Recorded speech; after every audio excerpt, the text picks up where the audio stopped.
Paniwala din si SBP President Al Panlilio na kaya ng Gilas makipagsabayan sa malalakas na koponan sa mundo patungo sa World Cup 2027. Estado ng Gilas sakaling mabigong makakuha agad ng pwesto sa quarterfinals sa unang sigwada ng Asia Cup, silipin at ang ating mga kababayan hinihiling sa SBP na gawa ng paraan na maisama sa hanay or maging local player ng Gilas si QMB. Tutukan po natin ang lahat ng yan. Pero bago yan mga ka-playoffs, ibibigay po natin ang isang Nike shoes na to sa maswerteng subscriber po natin. Paano sumali? Siguro i-follow nyo lang po at i-like ang post ko sa TikTok account na to. Kailangan nyo po akong i-follow dyan kasi dyan po natin i-announce ang winner ng Nike shoes.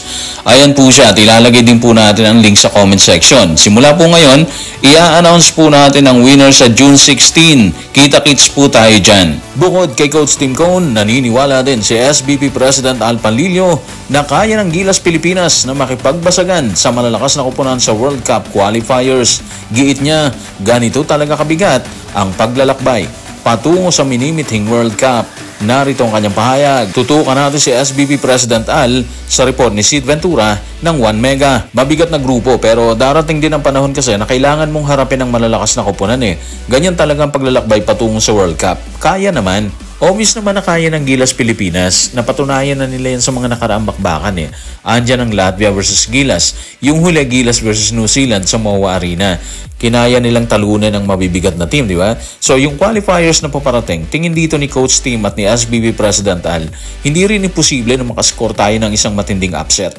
Upset na posibleng tumatak sa mundo ng basketball. Group of death na tawag sa grupo na kinabibilangan ng Gilas ha. Andyan kasi yung Aussie, New Zealand at ang Guam. Kung titingnan mo ang website ng FIBA para sa qualifiers, makikita mo yung poll nila doon. At base sa resulta ng poll sa ngayon, 73% ang naniniwalang group of death talaga ang Group A, kung saan kabilang ang Gilas, Australia, New Zealand at ang Guam. Ibig sabihin, ganito kabigat ang magiging journey ng Gilas Pilipinas patungo sa World Cup. Dito pa lang sa qualifiers, matindi na yung bakbakan. Simula pa lang ng qualifiers, may banta na kagad mula sa Australia at New Zealand. Pero katulad ng pahayag ni SBB President Al at Coach Team, ganito talaga yung journey patungo sa World Cup. Mahirap, mabigat, pero kaya naman. Unang-una, hindi lang Aussie, New Zealand at Guam ang makakaharap nila dyan. Base sa sinabi ni Coach Team, haharapin din nila yung ibang grupo. So siguro yun ang target para makakuha ang Gilas na isang spot sa 7 spot na pag-aagawan ng 15 team. Kung tutuusin, 16 na team sila, di ba? Pero yung Qatar kasi, pasok na yun eh. So 15 na lang sila na maglalaban-laban dyan para makapasok sa 7 spot. Bago pa sumabak sa World Cup qualifiers, nakatakda munang sagupain ng Gilas ang New Zealand, Chinese Taipei at Iraq sa Asia Cup. At dahil nananatiling banta ang New Zealand at Chinese Taipei, palaisipan pa rin kung kakayanin ng Gilas na umusad sa quarterfinals. Tanong, sakaling manig ang dalawang koponang nabanggit, ang New Zealand at Chinese Taipei, ano ang mangyayari sa pambansang koponan? Tutukan natin si Pau Ambat sa kanyang report sa One Sports. Nakagrupo ang Gilas kasama ang mga paboritong koponan na laging banta. Kailangan nilang mangibabaw sa Group D para makakuha ng automatikong pwesto sa quarterfinals kung saan nakatakdang ganapin sa August 13 at 14. Sakaling mabigo, papasok sila sa play-in round kung saan maglalaban ang mga koponang natapos sa ikaliwa at ikatlong pwesto sa bawat grupo para sa natitirang 4 na slot sa quarterfinals sa August 11 at 12. So ito yung malinaw, di ba? Mapupunta ang Gilas sa play-in round kung hindi magiging maganda ang ipapakita nila sa kanilang grupo kung saan kahanay ang Iraq, New Zealand at Chinese Taipei. Yung Iraq, although mahirap magpakakumpiyansa kagad, posibleng makuha natin yon. Ang magiging problema ng Gilas is yung New Zealand at ang Taiwan. Alam na nating lahat kung bakit, di ba? Binawian na tayo ng Taiwanese sa kanilang baluarte. Ganon din ang New Zealand, tinalo din tayo sa kanilang baluarte. Of course, iba na to. Ibang level na yung competition dito sa Asia Cup kumpara sa qualifiers. Pero hindi mo pa rin pwedeng isang tabi yung reality na ando ng banta talaga ng dalawang koponan. Wala nang bukas to, bawat laban mahalaga dito, bawat player mahalaga, lalo na kung fresh na fresh ang papasok sa loob. Yung New Zealand, sobrang utak nila, nagpalit kagad sila ng talunin sila ng Gilas Pilipinas, nagpalit sila ng players, di ba? Ganon din yung Chinese Taipei, nagparada sila ng mga bagong coach, bagong mga player. Ibig sabihin, seryoso sila na umakyat sa mataas na level ng competition kung saan ando na dati ang Gilas Pilipinas. Sinabi natin na naando na dati kasi tinatalo lang ng Gilas ang Taiwanese pero hindi na ngayon ha. Nakaakyat na sila sa mas mataas na level. Parang narinig pa natin minsan tatalunin daw ulit nila yung Gilas dito sa Asia Cup eh. Ganyan ang motivation nila sa ngayon. At hindi imposible ha. Posible po yan.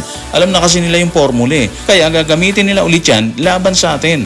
Habang nananatiling banta ang Chinese Taipei at New Zealand sa Asia Cup, humihirit naman ang ilan nating mga kababayan.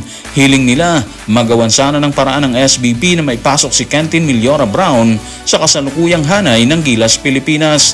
Ayon pa sa kanila, mas magiging matibay ang depensa ng koponan sa pagdating ni QMB. Narito ang kanyang pahayag. Tutukan natin ang paliwanag ni Conrado Mardoquio sa comment section ng Playoffs sa Playoffs YouTube channel. Sana makagawa ng paraan ng SBP sa pagpalokal kay QMB para matibay ang depensa at mag-assign ng shooter para hindi malulugi sa NC at Chinese Taipei. So si QMB, actually wala pa tayong balita tungkol sa isyong yan. Parang sa ngayon kasi, walang lumalabas na balita tungkol sa kanyang mga papeles or sa estado ng kanyang application sa Gilas Pilipinas. Sinabi nating application kasi minsan ang sinabi ng SBP na tinitingnan na nila yung papeles ni QMB. Ibig sabihin, dumadaan sa masusing proseso. Sa ngayon, kung Asia Cup ang pag-uusapan natin, hindi siya pwede. Wala pa talagang approval ang FIBA tungkol sa isyong yan para maging local etong si QMB. Pero tama yung sinabi ni Mr. Conrado, magiging malaking bagay sa Gilas si QMB, lalo na sa depensa sa loob.